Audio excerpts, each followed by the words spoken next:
The Republican-controlled Florida legislature is ready to continue supporting Governor DeSantis. How far is at least one Republican willing to take it? He wants to ban the Democratic Party.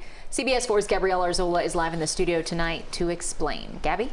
That's right, Lauren, Elliott, and there's another controversial proposal that will sound familiar, so let's start with that. It's the expansion of the Florida Parental Rights in Education Bill, also known as a Don't Say Gay bill. It was signed in last year and prohibits teachers from discussing gender identity and sexual orientation from kids in kindergarten through 3rd grade. So here are two possible changes with the new bill. One would expand these rules for students in K through 8th grade, and the second is that employees, contractors, and students would not be required to say someone's preferred titles or pronouns if it doesn't correspond to their biological sex. So I spoke with former state representative Carlos Guillermo Smith.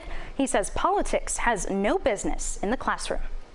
Government doesn't need to be involved in regulating what pronouns are being used in our schools. This type of censorship is not just a silly culture war. It's actually really dangerous, and it affects the health and well-being of vulnerable LGBTQ youth, and that's why we're opposed. All right, so I reached out to several local Republicans, and they all declined to go on camera today. However, many of them referred to me to the Miami Young Republicans group, and here's what their representative told me.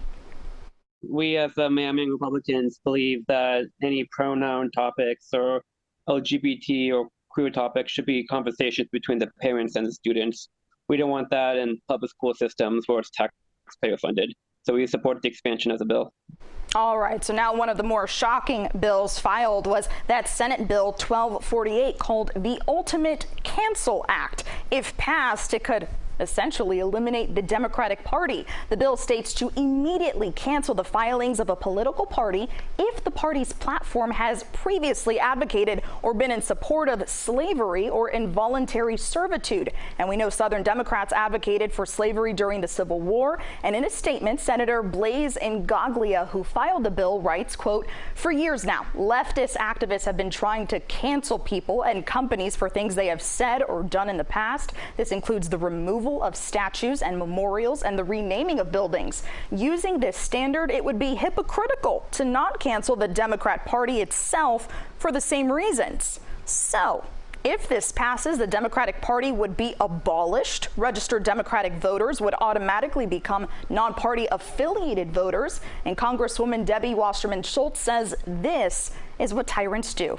In the studio, I'm Gabrielle Arzola, CBS 4 News Tonight.